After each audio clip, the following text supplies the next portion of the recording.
Hi, welcome back to Fantastic Descriptions. I'm Neil Aiken, and we're continuing our Foundation series, which looks at the fundamental building blocks of narrative description in really compressed short videos. And if you're interested in a deeper dive into more complicated issues related to room descriptions, combat, villain introductions or entrances, magical effects, artifacts and other magical objects or antiquities, whatever it is, I'm going to be handling those in a longer series, which I've already started.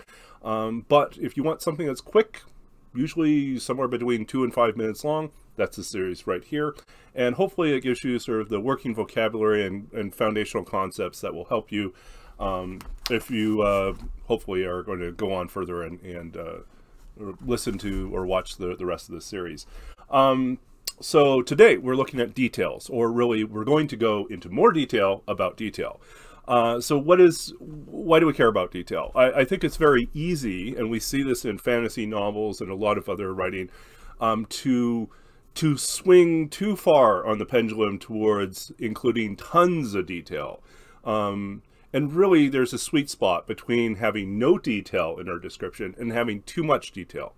So how do we figure that out? So like if we have no detail whatsoever, then our players have nothing to grab onto. They don't know the relative positions of things in the room. They don't know what might be a threat, what might be useful to them.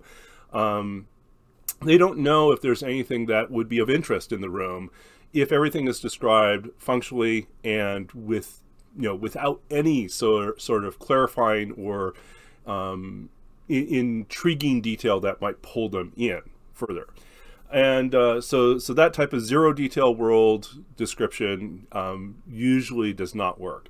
On the other end, we can go too far. We can include too much detail, so we drown our listeners, our players, with information that they don't know how to process.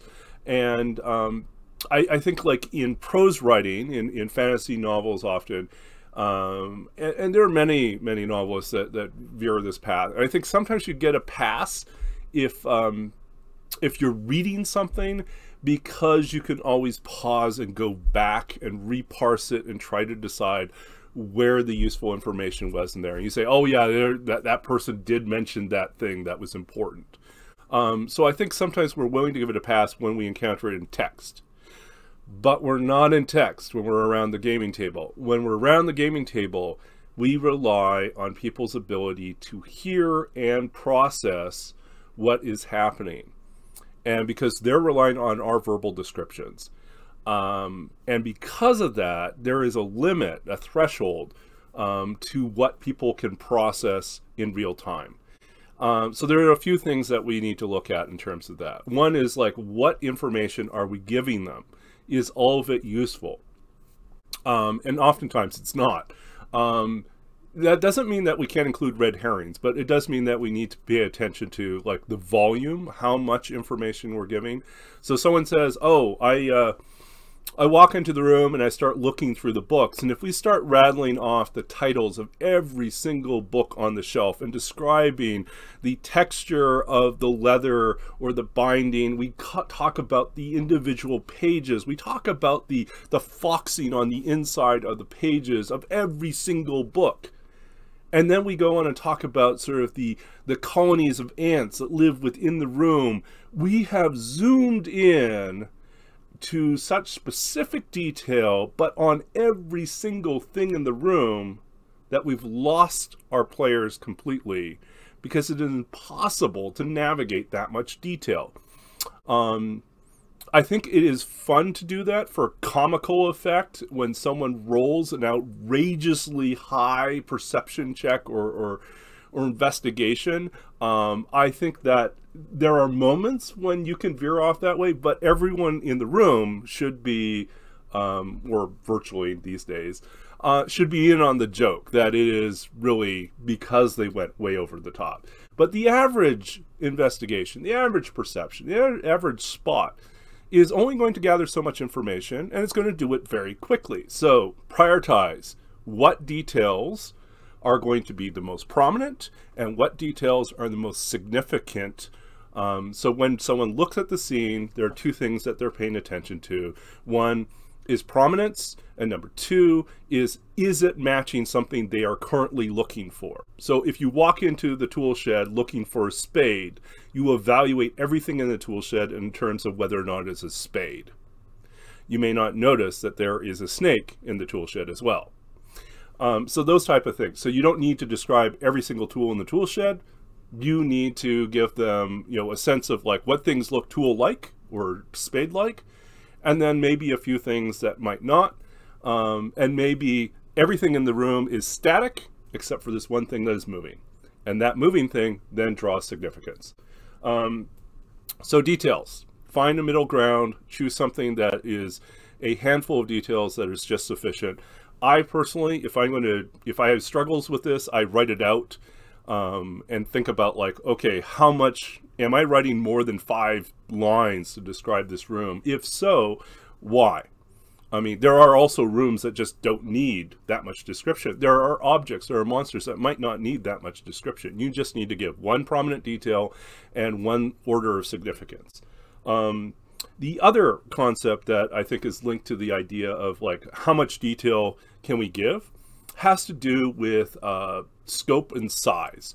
So a very interesting concept comes from Elaine Scarry's book, Dreaming by the Book, where she looks at how it is that we imagine things based off of the literary text. When we read a line of prose from a fiction, from novel, from poetry, somehow it helps us imagine this thing that's being described. And some sentences and some lines of poetry are more successful in doing this than others.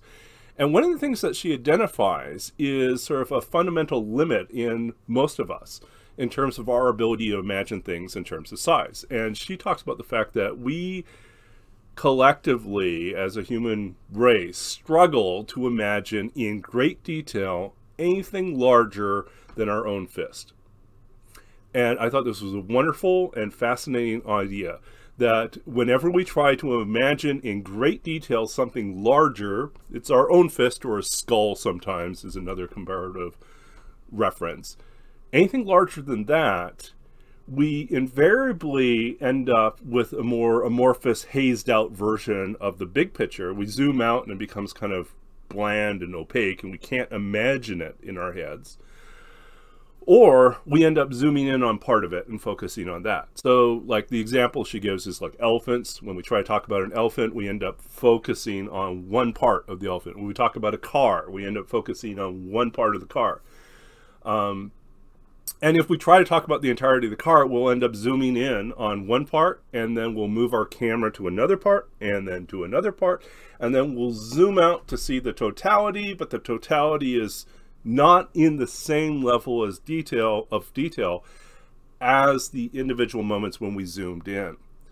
And keep this in mind when you're describing things, and realize that if you're trying to describe something very big and complicated, full of extra detail, and it is of a size or scope that is much bigger than your fist, that's an impossible task for your listeners, for your players at the table. And so instead, focus on some part of it, or choose to highlight small things and set them in contrast with the big things. If you have the big things, they can be there, but then don't be afraid that you don't have to include as much detail about the big things. It may not be that you know specifically that this huge ogre is charging into the room. You don't have to describe, its dermatological problems, or its, maybe it's graying hair or something. No one's going to pay attention to that. When they see the ogre storm into the room, it is its size, it is its movement, perhaps color contrasts are going to jump out, but no one's going to pay attention to like its shoelaces, or to like the frayed buckle, the frayed leather strap, or the broken buckle on. No one's going to pay attention to that stuff. Focus when it's big, it is a moving object or it's a static object. But usually if it's moving, it's significant. If it's big, it's significant. If it's loud, it's significant. But specific details will probably be lost. And then when it's small, fits inside of your hand, and Elaine Scarry points out, this is the reason why there's so many poems about flowers. It's because they're the perfect size to imagine. Flowers and bugs, you know, perfect size. And so if you want to describe something small, that's where you get the best bang for the buck. Is you could talk about a piece of jewelry, you can talk about a gem, you can talk about something that's small, and it will come alive in their imagination because they can imagine it. But when you talk about something big, just zoom out and focus on just those elements. Is it big? Is it loud? And is it moving? And that will probably be sufficient. And if there's a dominant color that kind of floods the scene. Those are the things. So hopefully that's useful. When talking about details, how much to include, and the role of size and scope of what we can imagine and the comparative size of what is the thing we're trying to describe.